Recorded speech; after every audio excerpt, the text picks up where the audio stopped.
Et salut à tous et bienvenue dans cette nouvelle vidéo consacrée à la série sur TensorFlow 2.0. Donc dans la dernière vidéo, on avait vu comment on va pouvoir générer des batchs, on a vu sur quel dataset on allait travailler pour pouvoir générer donc des poèmes de Victor Hugo. Et donc dans cette vidéo, on va voir un concept qui est important qui est le one-hot encoding. Alors ces lettres qu'on va générer pour pouvoir générer des poèmes, on va les générer, on a dit que c'était pas vraiment des lettres qu'on allait traiter, en réalité on allait traiter des chiffres.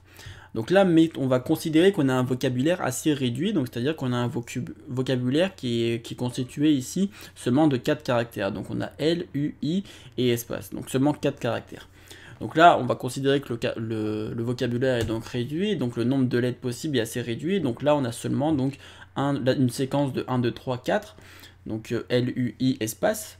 Et donc la target pour le 1, la lettre qui est attendue en sortie, donc le nombre ici qui est attendu en sortie, ici c'est 2. Quand on a 2, c'est donc 3. Quand on a 3, c'est donc 4 pour l'espace. Donc on est ici assez réduit. Donc maintenant, quand on va repenser un peu aux premières vidéos que j'avais faites sur les réseaux de neurones, on imagine ici qu'on a pour le moment, sachant qu'il n'y a qu'un seul nombre, on aurait pour le moment qu'une seule entrée, qu'un seul input, et que cet input, la valeur de cet input, ce serait un nombre. Ce serait donc 1, 2, 3 ou 4. Maintenant, il faut imaginer que donc cet input-là, il va donc forcément être multiplié par des poids, il va donc avoir une importance numérique dans le calcul.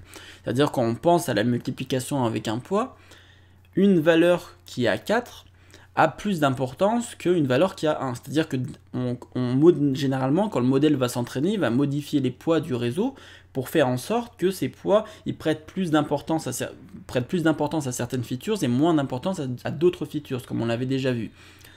Donc pour faire ça, les poids vont s'augmenter ou d'autres poids vont diminuer. Mais là, en fait, avec des inputs qui sont par exemple un input qui a 4 alors qu'un autre input a 1, l'input qui est à 4 de base, il va par défaut en fait déjà avoir une importance plus haute.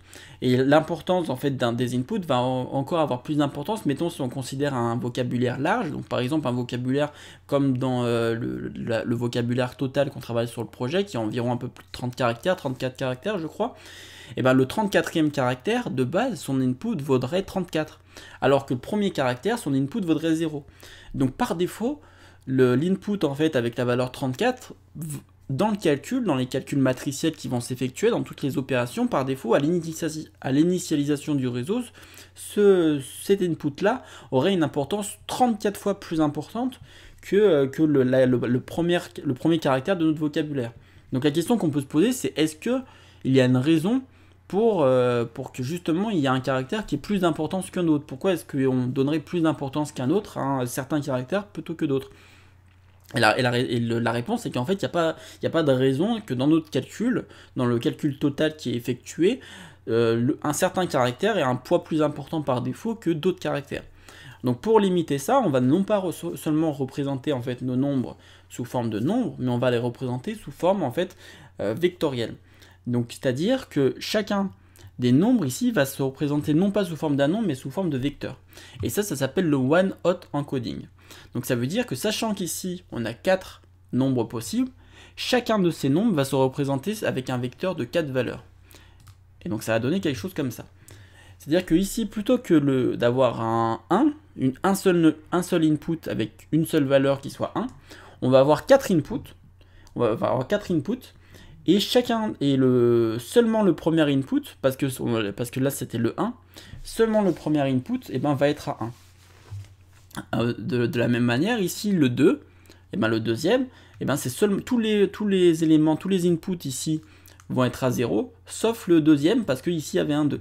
C'est la deuxième possibilité dans notre vocabulaire. Ici le 3, la troisième possibilité dans notre vocabulaire, on a tous les inputs qui sont à 0, sauf le troisième qui a 1.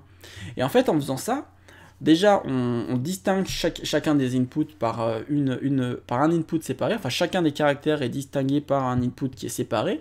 Et il y a seulement, en fait, on met seulement un seul des inputs à 1 qui correspond donc au caractère qui est représenté. Donc ça représente la lettre 1, enfin le nombre 1. Ça représente le nombre 1 ici, mais qui représente en fait la lettre L.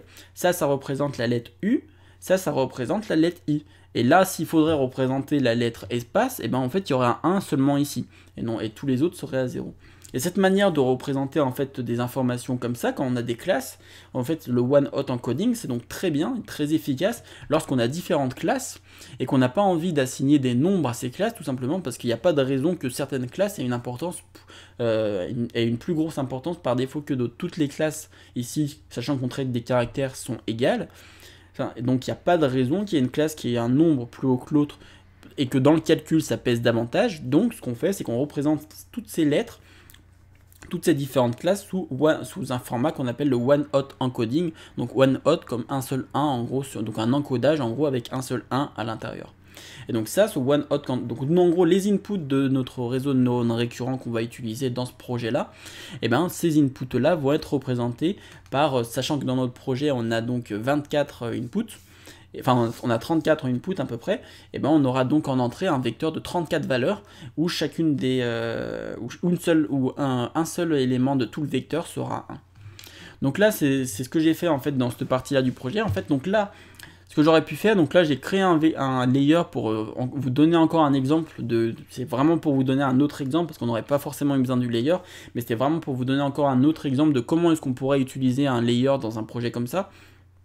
Donc là ce qu'on va faire c'est qu'on va créer un layer, c'est un layer comme on a vu en fait dans les dernières vidéos de la formation, on avait vu qu'on pouvait créer des layers personnalisés. Donc là je crée un layer personnalisé, donc j'hérite de la classe layer. Et là ce que je fais c'est qu'en paramètre je prends la profondeur possible. Donc là ici la profondeur ça va être le nombre de caractères qu'il va avoir. Donc ici dans notre cas je crois que c'est 34. Donc ça va, on spécifie qu'on va avoir donc une profondeur donc des vecteurs de 34. Et ici, à chaque fois qu'on va appeler ce layer, ce qui va être fait, c'est qu'on va en gros utiliser une des fonctions bas niveau de TensorFlow, donc tf1hot, qui va cast en fait l'entrée, donc x ça va le transformer en 32. Donc là parce qu'on lui a envoyé des flottes pour jusqu'à présent, donc on lui a envoyé genre 1 qui était un float, 2 qui était un float.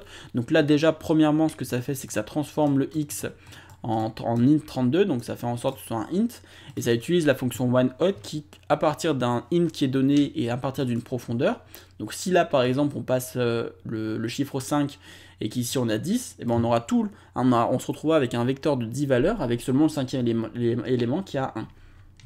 Donc ça on a comme ça pu créer notre layer, et donc là je crée un simple modèle très rapide où la seule chose qui est effectuée par le modèle c'est donc là ça utilise le layer qu'on vient de créer. Ça lui passe la longueur du vocabulaire total qu'on a. Et là, en fait, quand on appelle ce modèle-là, tout ce que ça fait, c'est que ça utilise le layer personnalisé qu'on vient de faire. Donc là, c'est vraiment encore une fois pour l'exemple. Hein. Ça utilise le modèle personnalisé qu'on vient de faire et ça retourne donc la représentation one-hot. Et donc là, si j'exécute ça, on a donc un input qui est donc là. Donc là, ce que je fais ici, c'est que je génère un batch déjà tout aléatoire, donc avec mon générateur de batch qu'on avait vu dans la dernière vidéo comment il fonctionnait. Donc je génère un input avec des séquences de 50 et je prends des batchs de 32. J'initialise ce pseudo modèle là qui me sert pour le moment juste à tester mon layer. Je fais une prédiction sur mon modèle, donc la prédiction ça fait toute la prédiction, mais là je récupère seulement le premier batch et le premier élément de la séquence. Et donc là, ce que ça me fait, donc là, quand je vais faire, donc là, avant de vous montrer ça, on va récupérer. Donc là, quand on fait ça, je lui ai donc envoyé une séquence. Donc, hop. Si j'affiche ce que je lui ai envoyé, donc 32 éléments, enfin 32 séquences, où chacune des séquences fait de 5 à 50 éléments. Et donc maintenant, ce qui me ressort, maintenant que j'ai fait un one-hot sur toutes ces séquences et sur ce batch-là, si j'affiche, ça me ressort donc ça. Ça me ressort 32 éléments, donc 32 séquences, où chacun des éléments de la séquence est un vecteur de 33 valeurs. Parce que du coup, maintenant, chaque nombre de cette séquence-là est représenté sous forme de vecteur, où chacun des vecteurs a 33 valeurs. Et donc là, si j'affiche... Donc là, la première input letter, donc là, ce que j'affiche, maintenant je vais afficher donc input letter is. Donc là, j'affiche dans ma première séquence, quelle était la première lettre. Donc là, la lettre sous forme de nombre, elle était représentée par le nombre 3. D'accord. Et donc là, ce que je fais, ici, maintenant, je regarde quelle est la représentation de cette lettre. Et donc la représentation de cette lettre, je peux la trouver ici, si je fais comme ça.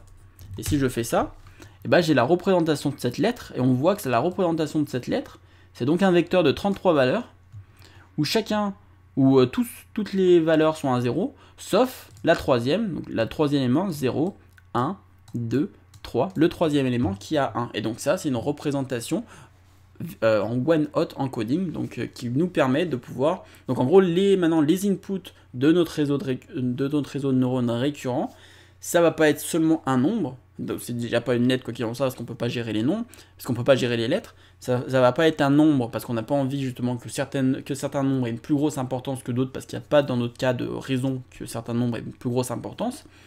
Et donc on va utiliser justement cette représentation, donc notre réseau de neurones récurrents, chacun des inputs, donc chacun des inputs qui sont ici, et ben ça va être un vecteur de 33 valeurs, où une seule valeur sera 1. Et donc ça c'est le one-hot encoding qui nous permet de faire ça. Et donc ça c'est beaucoup utilisé, non pas seulement dans les réseaux de neurones récurrents, mais c'est également utilisé dans beaucoup d'aspects. À chaque fois que vous faites un réseau de neurones classique, même un réseau de neurones classique, et que vous gérez justement des classes, s'il n'y a pas de raison que certaines classes aient une plus grosse importance que d'autres, il peut être intéressant d'utiliser, sachant que vous utilisez un réseau de neurones, il peut être intéressant d'utiliser une représentation en one-hot encoding pour vos classes. Donc voilà, j'espère que cette vidéo vous aura aidé à comprendre le one-hot encoding, quelle est son utilité, et ça va beaucoup nous aider pour la suite de ce projet, pour pouvoir comprendre, pour pouvoir maintenant passer à la prochaine vidéo où on va créer le réseau de neurones récurrents pour pouvoir générer des textes de Victor Hugo. Donc voilà, j'espère que cette vidéo vous aura plu. S'il y a des points que vous n'avez pas compris ou si vous voulez avoir plus d'informations sur le one-hot encoding, n'hésitez pas à rejoindre le Discord de la communauté sur lequel vous pourrez trouver, vous pouvez aller sur le channel TensorFlow 2.0 et poser vos questions s'il y a des choses que vous n'avez pas compris sur cette formation. N'hésitez pas à vous abonner si ce n'est pas déjà fait pour suivre toutes les vidéos de la formation sur TensorFlow 2.0. Et en attendant, je vous dis à la prochaine.